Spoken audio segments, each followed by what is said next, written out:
So let's start with the ingredients. You're gonna have 1 cup of rolled oats, half a cup of maple syrup, half a stick of unsalted butter, 1 tablespoon honey, 2.5 teaspoons fine sea salt, 1 teaspoon ground cinnamon, 2 cups boiling water, 1 tablespoon yeast, 5.5 cups of all-purpose flour. These are ingredients, so let's get started. So in the beginning, you're just gonna add all of your first ingredients together, excluding your yeast and your flour. Adding that boiling hot water is gonna soften your oats and your butter. You're gonna let it set for about 15 minutes till it's all softened. Next, you're gonna add your yeast and your flour.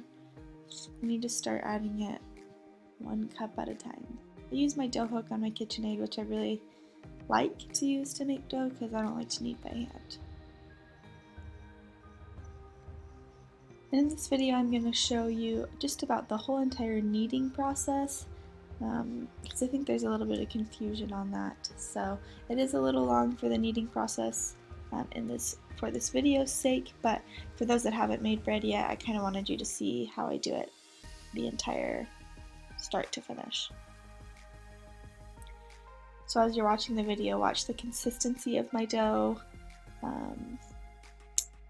You'll see when I point to the KitchenAid, I'm asking you to look at the bottom of my KitchenAid. You'll see that it's starting to stick again.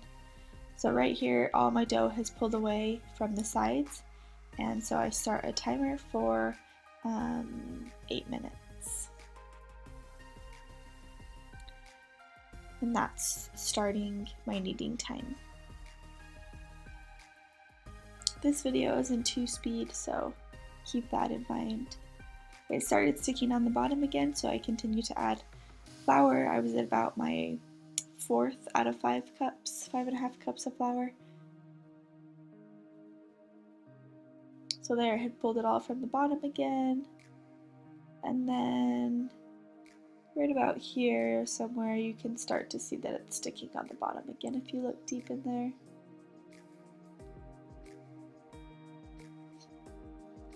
So I just go ahead and add some more flour.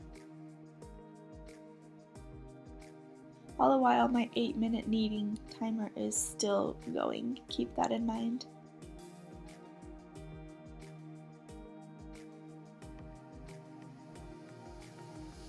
I always used to feel like I had to get my dough to a harder, full dough consistency before I could start my 8-minute kneading timer. And I like it better this way as I'm continuing to add my flour the entire kneading process.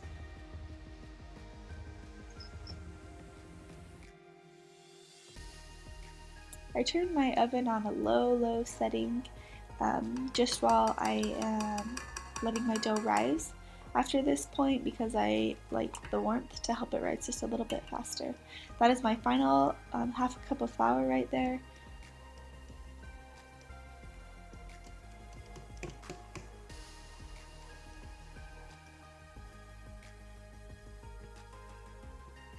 So you can see I'm still sticking at this point. I don't have a hard, complete dough ball yet. See, I'm still sticking, but this is just fine. This is exactly how I want it at this point.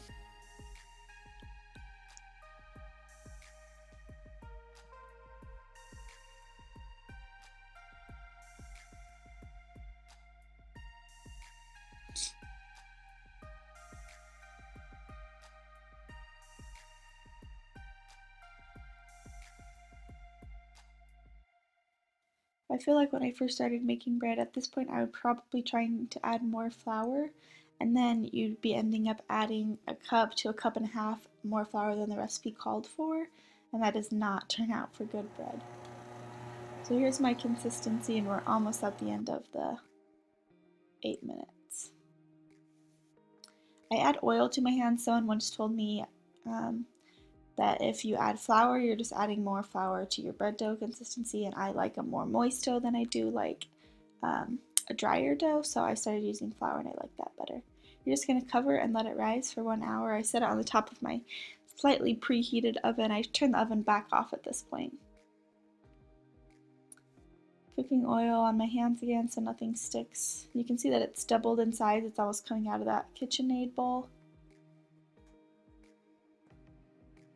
I still like using my dough scraper here, not necessary, but just because it tends to be just a hair sticky. But you can see this dough is completely manageable with seeing how sticky it was, and I didn't do anything behind the camera to make it this way. I don't do anything fancy for my loaves to make them into loaves. I just tuck the bottoms under to make a nice flat tight top, and then I just shape them to make them a little prettier, as you can see here. I do end up going back and making that one just a little bit longer for that tin loaf pan.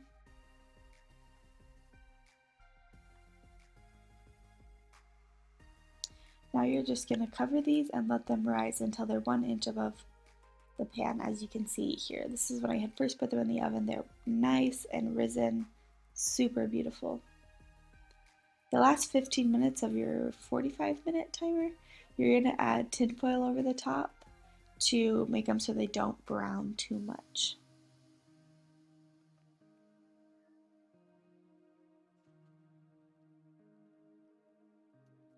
And here's your loaf completely done. So beautiful. You guys, this bread smells like cinnamon bread when it comes out. It is the most delicious bread that I've ever made. If you don't follow the Prairie Homestead in any sort of way, go ahead and look up her cookbook. I have loved finding new things in there, and this comes from that, and it is one of those things that I regret not trying earlier.